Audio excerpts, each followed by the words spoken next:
안녕하세요. 김지미입니다. 신백훈 의병 박사님께서 어릴 때 저를 짝사랑했다면서 저의 허가도 없이 아바타로 젊고 이쁜 김지미로 부활시켜 주었습니다. 감사드립니다. 오늘 발제를 하게 된 신백훈 박사를 소개합니다.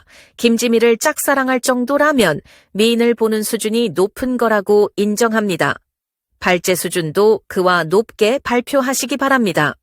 네, 안녕하십니까. 신백훈 정익학당 발글정 도울익, 밝은 도움을 주는 교육을 하겠다. 그러니까 애국 교양 수준을 높이는 우리 교육을 교학상장 같이 공부를 해보자 하는 취지입니다. 자유시장연구원과 바른청년연합의 북콘서트 자유무역이라는 환상, 전반부는 이재윤 박사님, 후반부 지금 제가 하겠습니다. 오정근 자유시장 경제원장님께 늘 감사의 말씀을 드립니다. 좋은 책을 읽게 해주고 공부를 해주게 해서 감사를 드립니다.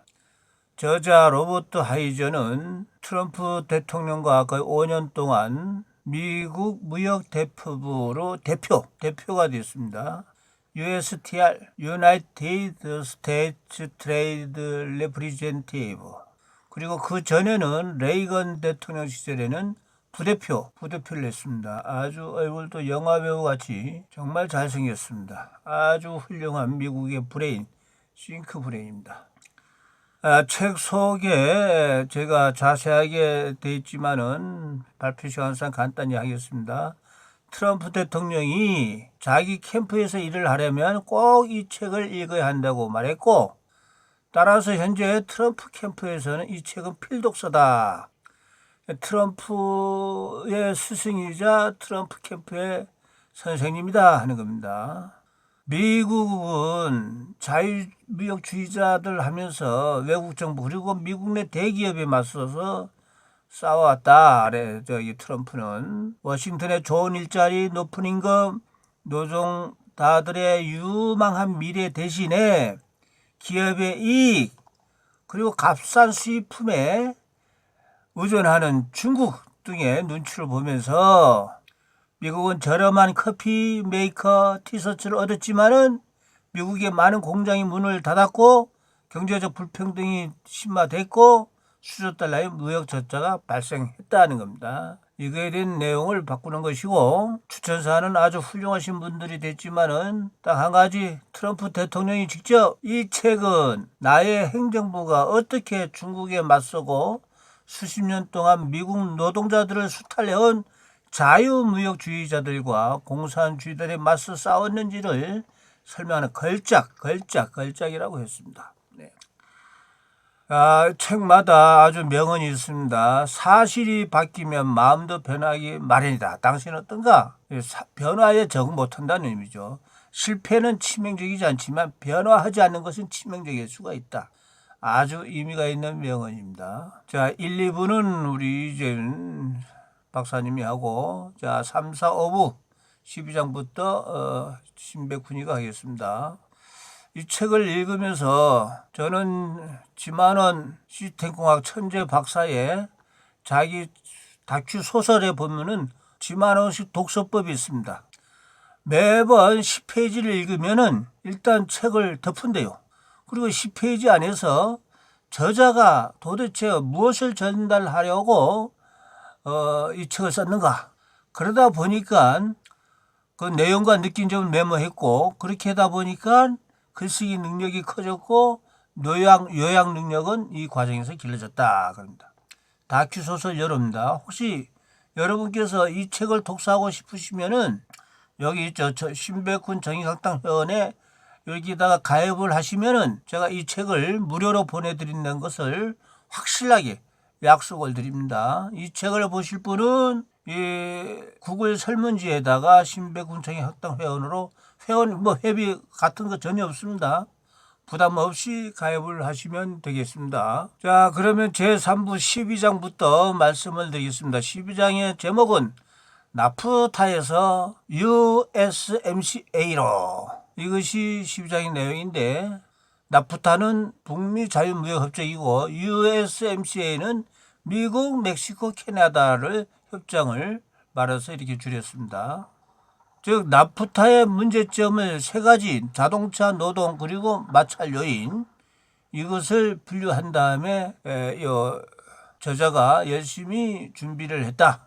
그래서 최종적으로 합의한 거 USMCA가 중국과 FTA를 체결을 절대적으로 금지하진 않지만은 근데 하려고 하면은 먼저 다른 USMC 국가에 대해 통보하고 투명하게 협상 과정을 투명하게 해라. 그래서 사실상은 중국과의 FTA 체결을 어렵게 만든 것이고 최소한 캐나다, 멕시코가 중국과 짝짝꿍해서 미국의 이익을 훼손할 수 없는 강력한 동기부여가 생긴 셈이다. 그랬죠. 그다음 여기에 보면은 그 나프타가 상당히 미국의 입장에서는 완전히 실패다. 그래서 트럼프 행정부 출발하면서 그냥 뭐 하나 홍보 차원에서 서명식 하고 현수막 붙이고 그런 것이 아니다. 분명히 나프타는 많은 점에서 개선이 필요하다. 그래서 이 우여곡절 끝에 했는데 나프타의 지지자들이 미국에 많대요. 심지어 트럼프 공화당인데 공화당 의원들조차도 새로운 트럼프의 공화당 기조를 발맞추지 못했다는 점이죠. 그래서 2018년에 드디어 1년 만에 3개국 정상적 협정에 서명하게 되었는데 이걸로 끝난 것이 아니다. 이 협정을 무산시킬 힘을 가진 또 다른 핵심 인물이 바로 낸시 드로 펠로시 하원 의원. 민주당 여자이죠, 여자. 참 그 여자분 보면은 아주 카리스마가 느껴집니다. 근데 저는 이 장을 읽어보면서 정말 이 저자가 정말 주도 면밀했다. 아주 정말이지 그냥 대충 하는 게 아니고 사전에 치밀한 계획을 주도 면밀했고 그다음 임전무태했다. 우리 화랑도의 정신이죠. 싸움에 나가서 물러서지 않았다. 적당히 타협하지 않았다. 확실하게 했다는 것을 알 수가 있었습니다. 우리나라 대한민국의 공직자들도 이렇게 주도 면밀하고 임전무태 할 줄 모르면은 공직자 할 생각을 하지 말아야겠다 하는 생각을 해봤습니다. 그 다음에 USMCA 2차전 이제 2회로 가는 거죠. 이렇게 3개국 정상들이 했는데 이게 서로 조약을 해야 되니까 펠로시 하원 의장이 이거 참 미국 정치계의 입지전적인 인물입니다. 그것도 제가 아주 참 깜짝 놀라고 존경하게 되는 게 세상에 정치 입문 전에 5명의 자녀를 낳았다. 와, 이게 중요한 거 아닙니까? 그러니까 자녀를 낳지 않은 여자들은 정치하시면 안 돼요. 우리나라도 미혼 여성이 대통령 됐다가 좀 그렇죠. 아기를 낳아야 돼. 결혼도 해봐야 돼. 할머니가 돼봐야 돼. 그래서 하원 민주당이 그 펠로시가 장악을 했기 때문에 힘들었지만은 펠로시 의장하고는 동지를 느꼈다. 사업을 함께 할 수 있는 동지라는 느낌이 됐다. 그것은 뭐냐? 하원 의장은 내 요청을 들어줬다 이게. 그러니까 이게 참 당이 틀리지만은 정말 진실 정의 우리 국익의 목표에 대한 거는 같이 한다 이게. 그 2년 가까이 재임하는 동안 아주 건설적인 관계를 유지하게 되었다. 서로의 낸시 펠로시를 이제 칭찬하는 겁니다. 서로의 가치관과 정책 선호가 겹치는 사안에서 그녀와 함께 일하는데 어떤 주저함이 없었다. 우파와 좌파를 막론하고 워싱턴의 정치인들이 정파주의를 버리고 나와 같은 접견을 취한다면 미국은 더 나은 통치를 할 수 있을 것이다. 와, 이걸 보면서 대한민국은 정말 속이 많이 아팠습니다. 대한민국 정치계의 협치는 과연 불가능한 것인가? 신백훈 정의각당은 국민 애국 교양 지수만이 답이다. 국민들이 애국 교양 지수를 높이려고 독서도 해야 되고 이렇게 북콘서트도 참석을 해야 되고 그래서 많이 알아야 됩니다. 그런 의미에서 저 같은 게으른 사람이 그동안 공부를 많이 안 했다는 거 지금부터 열심히 하고 있다는 말씀을 드립니다. 다음은 15장. 자, 그러면은 미국이 이 무역에 대해서 세계 관리를 하는데 멕시코, 캐나다 말고 그 밖에 나라들은 뭐냐? 15장은 유럽과 일본입니다. 유럽과 일본. 저자 로버트 하이저는 가장 중요한 지정학적 관계 유럽이죠. 유럽 그리고 일본 관계 중요성을 인식하면서 그 관계 속에서 불평등과 불균형을 해결해야 됐다는 겁니다. 유럽과 미국은 균형이 필요다. 미국은 유럽과 북대서양 조약기구 나토를 통해서 유럽연합의 대부분 국가와 군사동맹인 동시에 국경 간 투자와 무역 분야에서 상호 공유한 바가 큰데 이게 중요하지만 경제적으로는 매우 불균형한 관계가 되고 있다. 불균형한 관계. 최근 몇 년 동안 미국이 EU 상품 무역 적자는 2배 이상 증가가 됐다. 그 유럽은 또 농업 부분을 두텁게 하고 있는데 이게 또 농업 표준을 사용해서 미국도 농업인데 수입을 막고 있다. 그 결과 미국은 농산물과 식품 분야에서 200억 달러의 적자다. 미국은 또한 효율적인 농업 부분을 보유하고 있다는 점을 고려할 때 이건 아주 큰 거다. 미국과 EU의 무역 적자 분석도 하는 다른 방법은 유럽 전체를 그냥 단체로 한 게 아니고 개별적으로 살펴봤다. 그만큼 로버트 하이저는 주도 면밀하였다라는 것을 제가 느낄 수가 있었습니다. 다음엔 독일입니다. 독일은 현실에서 미국 입장에서 가장 중요한 무역 상대국이다.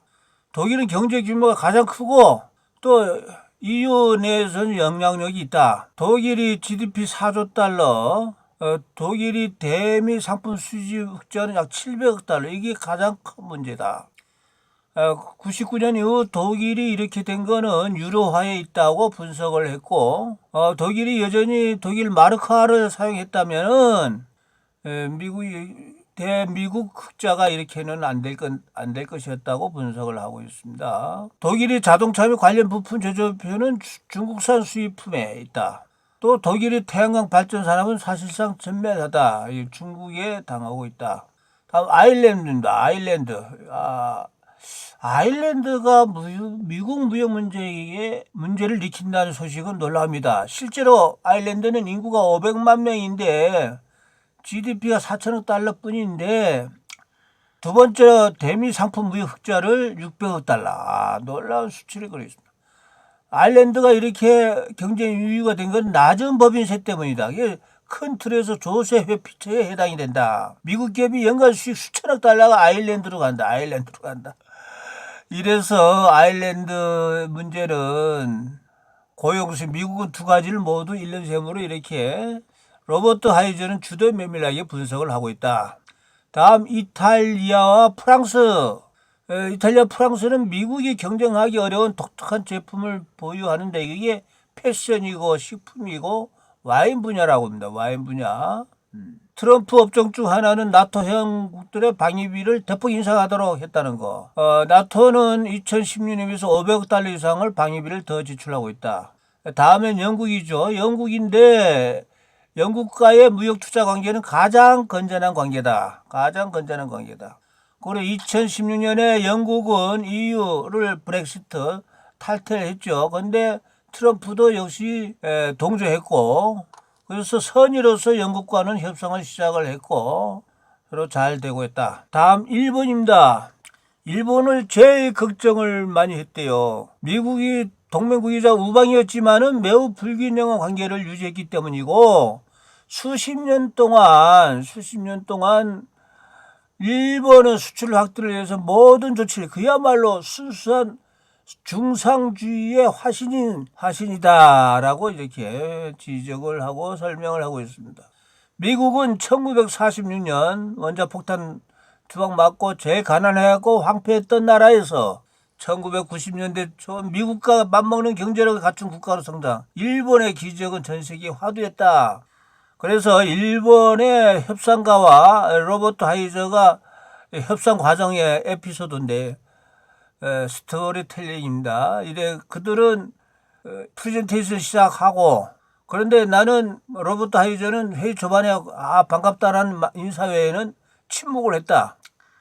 그래서 또 회의 설명이 끝나자 상대방 일본인들은 최종 제한이 담긴 서류를 주었다. 도저히 받아들일 수 없는 제한이고 필요한 수준에서 한창 모자란 수준이었다. 어떻게 했냐? 묵묵히 서류를 종이 비행기 모양으로 접어서 대표냐 리드에게 날려보냈다. 그리고 나서 다시 침묵을 지켰다. 그들은 내 요지를 파악을 했고 다음날 그들은 다시 찾아왔고 우리가 만족한 합의를 끌어냈다. 과거의 협상과들과 달리 나는 굴복하지 않았다. 여기에서 저는 우리 화랑도의 정신 임전무태 사자성어가 생각이 났습니다. 그래서 트럼프와 아베가 2019년도 서명하면서 타결됐고 다 사람들이 트럼프 행정부가 우방국들과 협력하지 않는다고 비판하지만 이거는 절대 정당하지 않다. 우리는 뜻이 맞는 동맹들과 협력하면서 동시에 미국의 목표도 함께 추구하려고 노력했다는 것입니다. 다음 16장은 그럼 그 밖에 유럽, 일본 말고 또 어떤 나라들인가? 여기에 첫째는 인도입니다.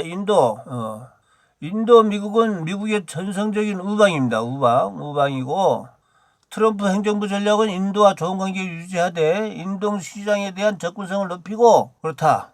또 인도는 중국의 타고난 적국이고 인도 교육 수준이 높고 똑똑한 인구가 바산의 풍박에 분포되어 있는 점을 잘 활용을 해야 된다. 그 다음에 두 번째 대한민국입니다. 저자는 한국은 미국의 중요한 동맹국이다. 그러나 양국 간 경제 관계는 군력을 잃었다. 트럼프 대통령이 한국을 방어하기 위해 수십억 달러를 지불을 했고 한국이 미국 상대로 매년 막대한 무역 흑자를 가져간다는 사실에 화를 내고 있다. 공화당이 다수 지지한 한미 FTA 협정을 의회에 통과하는데 한국과의 무역 적자는 크게 늘었다. 제일 큰 적자분 다 자동차 부분입니다. 한국이 양보를 미적거릴 때마다 트럼프는 협정에서 탈퇴할 위험을 커졌다. 문재인이 협상단이 이거를 조기 해결한 것은 현명한 것이다. 중요한 양보를 한국 입장에서는 해야 했지만 더 미뤘다고 하더라도 결국 양보는 피할 수 없었다. 무역 문제를 끝나고 그들은 더 중요한 안보 문제로 넘어갔다. 김정은이 하고 협상해라 뭐라 그런 것이죠. 다음 베트남. 베트남은 경제 규모가 작은 소국이지만 미국에는 큰 무역 문제다. 우리가 과거 적국이었던 베트남과 2021년까지 보니까 베트남이 대미 무역 흑자가 900억 달러. 무역 분쟁에서 화두는 베트남의 환율 조작. 그래서 베트남은 수출 중심 사업을 진행하기 위해서 통가를 평가 잘라 했는데 트럼프 행정부는 환율 조작국으로 베트남을 지정을 했고 결국 베트남은 속임수를 쓰지 않겠다고 약속했고 거래가 이루어졌다고 했다라는 것이었습니다. 다음에는 이 나라 말고 초월적 이슈들, 가장 중요해 보이는 문제들, 각 경제 부분에 영향을 미치거나 사회적 정치적으로 매우 중요한 의미를 가진 이 이슈들을 초월적 이슈라고 부르는데 처음에는 조세 부분, 즉 통화소득세, 부가세 이런 것이 있는데 이게 이 조세 문제가 우여곡절 끝에 됐지만은 돌이켜보면은 하원 의장과 행정부의 경제고문들이 이 타협안을 중심으로 의견을 모았다면은 통과될지 모른다. 하지만 조세안을 고집했다면은 종국에는 끈대는 전체 조세 법안을 무산 시킬 수도 있고 결론적으로 이 조세안 삭제된 채 법안이 통과되었다. 그렇죠. 적당히 절충주의로 해서는 안 된다. 임전무태 안 했으면 안 된다 이 말이죠. 다음에는 기술 및 디지털 무역. 중국의 노력은 매우 성공이다. 즉 바이두, 텐센트, 알리바바 이 사람들이 시가총액 5조 달러다. 중국은 전 세계 특히 미국에서 데이터를 해킹하고 미국의 소규모 기업을 둘러싸 다 인수하는 시도를 아주 미국 입장에서 목격을 했다. 그래서 이 장에서 보는 민감한 데이터가 중국으로 수출되는 것을 막기 위해서 조치를 해야 한다. 그에 법안은 데이터를 다룬 모든 기업의 최소한의 개인정보 보호 및 사이버 보안 표준을 수립하도록. 이거는 아주 안보 문제도 되죠. 얼마나 이 사람들이 현명한지. 이 법안은 연방거래위원회 단속 인력을 배치하고 위반자에게 벌금을 부과하고 마지막으로 이 민감한 데이터를 중국과 그와 비슷한 비우호적인 국가로 전송하는 것을 금지시켰다. 정말 이런 사람에게 우리는 박수를 보내줘야 됩니다.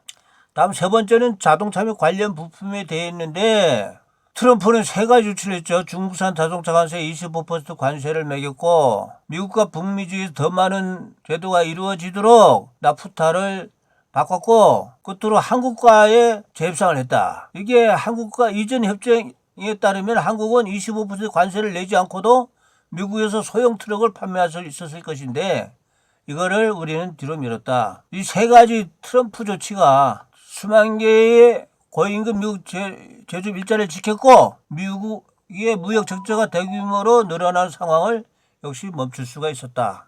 다음 네 번째는 최소 허용 기준이라는 겁니다. 즉 이커머스 시장이 기하급수적으로 성장하면서 이게 그러니까 거의 수십억 달러 수입 무관세로 들어온다는 거죠. 전에는 수천 개의 소포를 수입하던 것이 하루에 200만 개가 넘는 수포를 이커머스로 우리 같으면 해외 직구 그런 식으로 이 허점으로 인해서 발생한 비용을 공식으로 추산하기도 어렵다. 그러니까 이런 온라인 소수를 통해 주문되는 중국 제품은 대개 이 허점을 이용하는 것이다. 그래서 최소 허용 기준을 금지하자. 그렇게 되고 있다. 그러면 앞으로의 방향은 뭐냐? 미래를 위한 처방은 즉 한 6가지로 이렇게 정리가 되어 있습니다.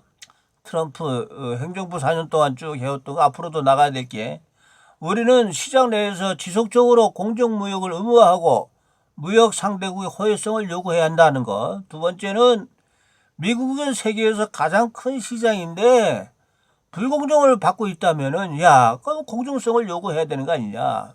세 번째는 수입 관련 법률의 실질적인 변화를 해야 된다. 국내 사회 협약을 수입 분야에도 적용해야 된다. 네 번째는 보조금 정책을 꾸준하게 개선해야 된다. 산업 보조금은 좋은 생각이 아니다. 특히 중국, 유럽, 한국, 일본에서는 수조 달러의 보조금이 지급돼서 외국 기업들과 경쟁 우위를 점할 수가 없다. 분명 우리는 보조금이 올바르게 집행되도록 주의를 기울여야 한다. 다섯 번째, 균형 잡힌 무역을 달성해야 된다. 1조 달러에 된 불을 무역 적자의 형태로 해외에 나가서는 안 된다. 수입품에 관세를 부과하여 균형 잡힌 무역을 달성하여 균형을 이루려면 그 균형을 유지하는 수준까지 관세를 낮출 수 있다. 그렇게 되어 있습니다. 이 책의 저자의 감사의 글을 저자가 썼습니다. 이 책에 기록된 대로 우리는 트럼프 행정부에서 국제무역과 중국 정책에서 괄목할 만한 눈을 비비고 볼 만한 성과 USTR의 훌륭한 팀이 없었다면 어떤 것도 불가능했다. 이 팀은 협상과 정책 변화를 이뤄내고 그 과정에서 내게 조언과 격려를 아끼지 않았다. 로버트 하이저가 대표였죠. 또한 이 책을 집필하는 데도 필수적으로 그들은 사건을 회상하고 초안 작성과 편집을 도왔다.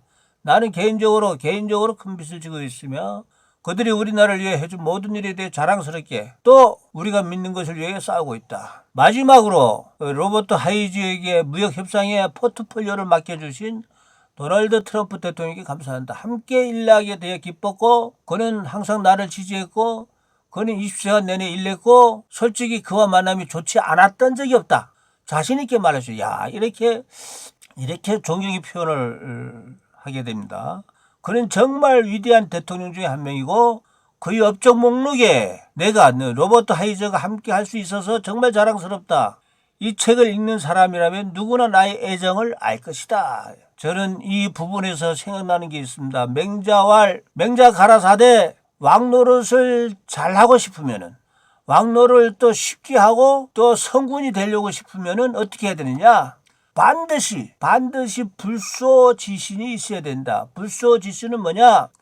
자기 스승 선생님 같은 훌륭한 사람을 신하로 모셔와야 된다. 그리고 함부로 부르지 말아야 돼.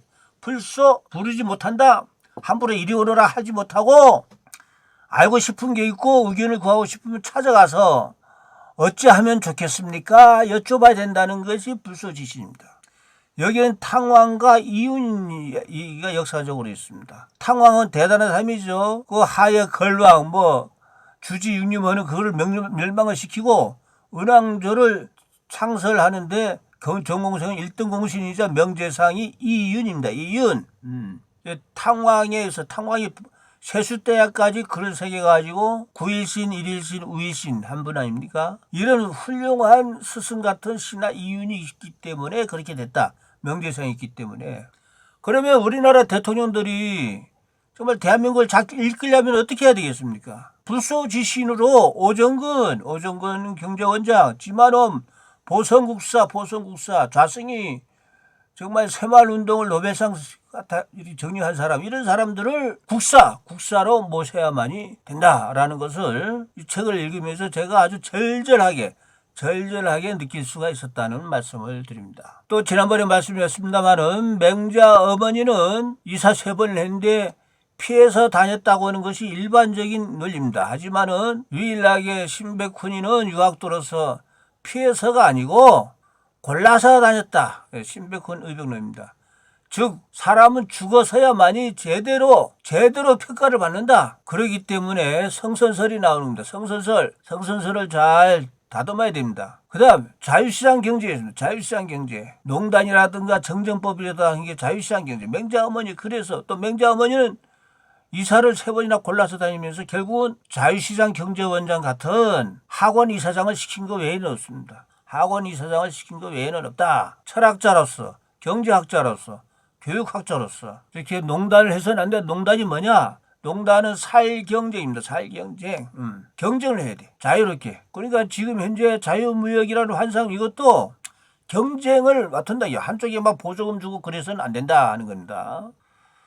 그래서 저는 의병 신백훈이는 보성국사 지만훈 박사가 세상에 70% 이상 하면 가석방이 다 되는데 구치소에서도 모범수라서 계속 올린대요. 올렸는데 9월 달에도 캔슬, 10월 달에도 캔슬, 이번 11월에도 캔슬, 내년 1월 15일 날 나오는데 이래서는 안 된다. 그래서 금년 12월 12일 날 12 의미가 있는 날이죠. 여기에 7시부터 9시 2시간 동안 애국가수 김영선의 콘서트를 합니다. 입장은 공짜입니다. 하지만은 나중에 하고 나서 10만 원 이상 자율적으로 얘기다 합니다. 여기에 누가 진행을 보느냐? 아바타 김지미가 본다는 거예요. 깜짝 놀랄 겁니다. 신백훈 의병이 디지털 의병으로서, 컴퓨터 의병으로서 김지미를 아바타를 만들었다는 거 아닙니까? 애국가수 김영선, 정치평론가 조우석, 미국 해외교표 애국단체장 회장 배창준 회장, 또 탈북자 김태산 칼럼니스트도 다 출연을 하게 됩니다. 우리 북콘서트 회원님들도 참석을 해주시기 바라고 나중에 링크를 보내드리도록 하겠습니다. 예, 감사합니다. 여기까지 마치겠습니다. 그 자세한 내용은 오늘 자료를 전부 다 카톡방에 올려드렸으니까 한번 보시기 바라고, 그리고 신백훈 정의학당에 회하면은 그 지만원의 여로 책도 전부 보내드리게 되겠습니다. 감사합니다.